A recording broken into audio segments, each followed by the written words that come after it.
வணக்கம் நண்பர்களே. இன்று எங்களின் 14ஆம் ஆண்டு திருமண நாளை முன்னிட்டு என் குழந்தைகளுடன் நானும் என் மனைவியும் மேல்மருவத்தூர் ஆதிபராசக்தி ஆலயத்திற்கு சென்றிருந்தோம். அங்கு சென்று அன்னை ஆதிபராசக்தியை வணங்கினோம். அப்படியே நாம் நலம் பெற, நம்மை சுற்றியுள்ளவர்களும் நலம் பெற மனதார வேண்டினோம். சாமி தரிசனம் முடித்து வெளியே வந்தவுடன் அங்கே பொங்கல் பிரசாதம் கொடுத்தாங்க. அதை வாங்கி அருந்திவிட்டு மனமகிழ்ச்சியோடு இந்த திருமண நாளை நாங்கள் கொண்டாடி மகிழ்ந்தோம். இது ஒரு சிறப்புமிக்க திருமண நாளாக எங்களுக்கு அமைந்தது. அதில் மிக மிக பெரும் மகிழ்ச்சி.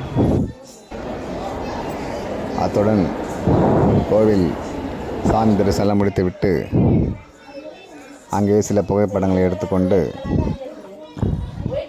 வீட்டுக்கு வந்தோம். அனைவருக்கும் நன்றி, வணக்கம்.